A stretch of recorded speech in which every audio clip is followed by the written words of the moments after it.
Well, hello, my friends. Welcome to Carpo's channel here, and another video. I just wanted to make a couple of points about the FDA while it's on the top of my head.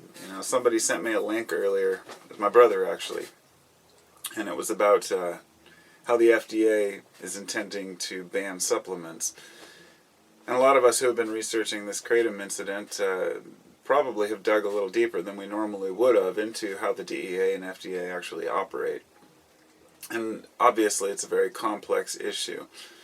But talking about the Food and Drug Administration themselves, the idea is that they're supposed to protect us from dangerous foods. This has caused a lot of problems within local communities, such as in areas where they drink raw milk. Raw milk is considered illegal in certain places because of this. And very few people are actually harmed by raw milk, but because of the few that are, that raise a stink about it, it becomes an issue of the FDA. Let me give you an example. A person may be fighting for a certain herb that they really find beneficial, and we could use kratom as an example. While we may have a lot of oomph behind our motivation to keep it legal, anyone who's had a family member who may have died, and if the person's blaming kratom for this, regardless of whether they're correct or not, it's still an issue that they're going to be very intense about and something they're going to feel strongly about. So no matter how angry you are or frustrated you are when you call in and report that kratom is safe, the person who thinks that it killed their son or their friend is going to be much more upset about it.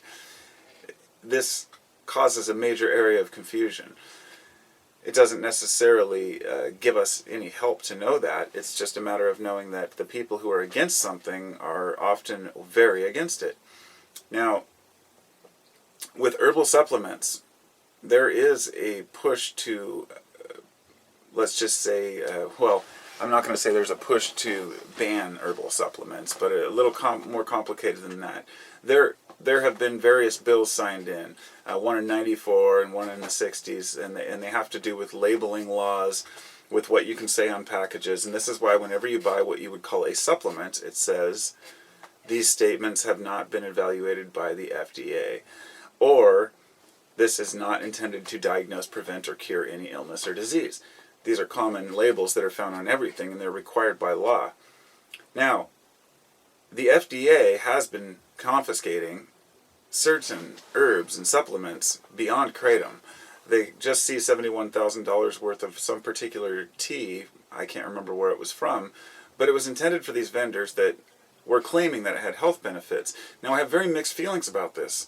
Now, people who know, who have, like my customers, for example, know that I'm very reluctant to talk about dosage guidelines or how much to take as far as the effectiveness or the benefits from it. All I can do is post, this is what scientific studies have shown with this, or that this is what traditional uses have been for, and let people make the decision for themselves. The minute I say, these herbs cure cancer, then it becomes a big problem. So, I myself have looked up several herb companies and looked at their claims and always been very surprised with some of the ones that they say. We'll kill your cancer cells, and we'll do this, we'll do that. And I say, well, that's pretty bold to say, because all the herbs that I use in, let's say, my cancer blend, I know that they've been shown to kill cancer in vitro, which means in a petri dish. It doesn't mean that these herbs are just as effective inside the body. All we can do is use our common sense. So, the FDA does have a place. I don't want Chinese herbs coming in here that are loaded with arsenic or chemicals, or ones that may have a problem with the heavy lead or metal contents that sometimes come in on these. There are a lot of problems with the current market, and I would like to see, of course, people be a little more honest, but unfortunately that's not always the case. That's not how it's going to work. People are going to want to make money. That's what businesses do. And it's very difficult for someone to operate who just wants to do things right without making bold and sweeping claims about things like that. Anyhow, I'm definitely not on the side of the FDA on this issue, nor am I 100% opposed to the regulations. Because if the FDA wasn't there, any Chinese company could import any type of pill, medication they want, pressed into a tablet or in a capsule powder form, and say, this is this.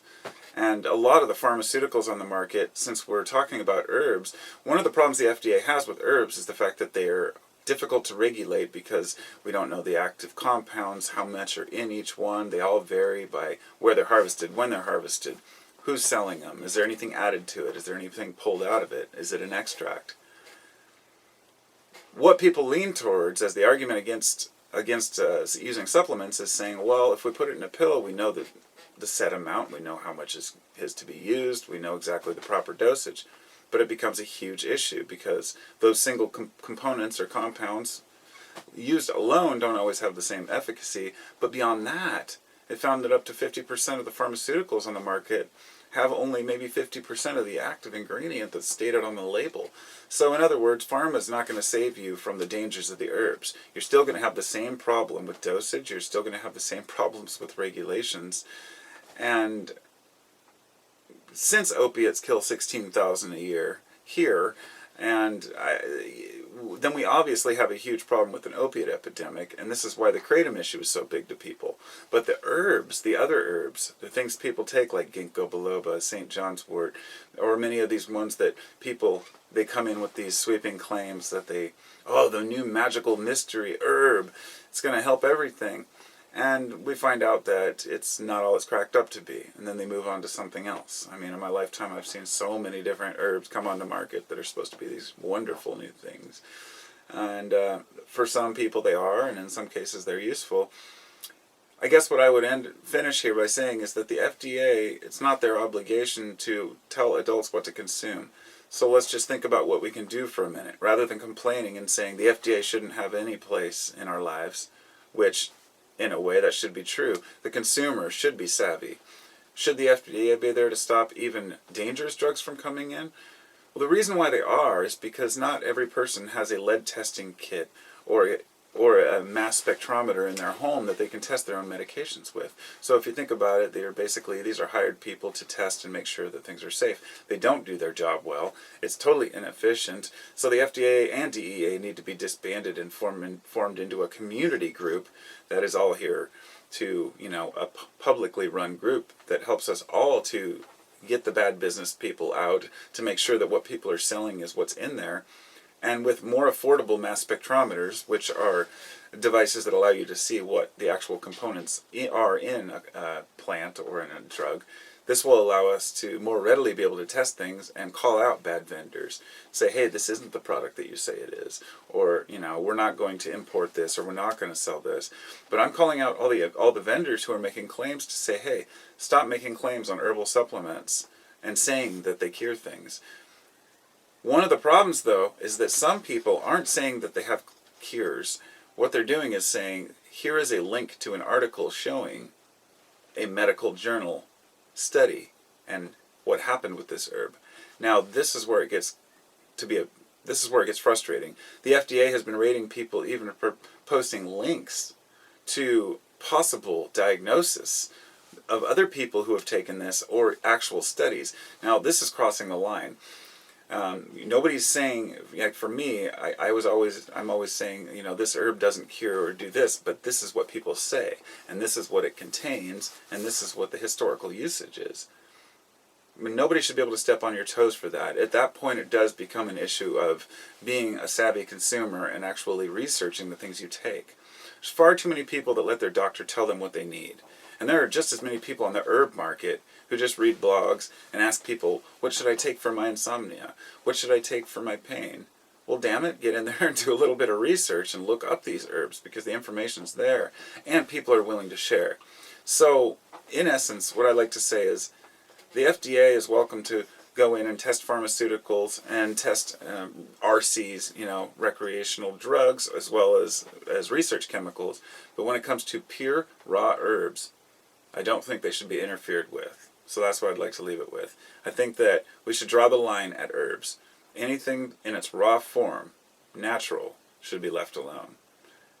But that leaves the heroin, the opium poppy up, that leaves the coca leaf up, which both used in their own right without being processed can be very beneficial, but that's my opinion on it. I think it's a very difficult issue, and each person has to kind of look at it for themselves and see what they think about it. I, as an adult, don't need anybody telling me what to consume, so I would urge the FDA to step off their high horse and leave the herbal supplements alone, because we can handle ourselves.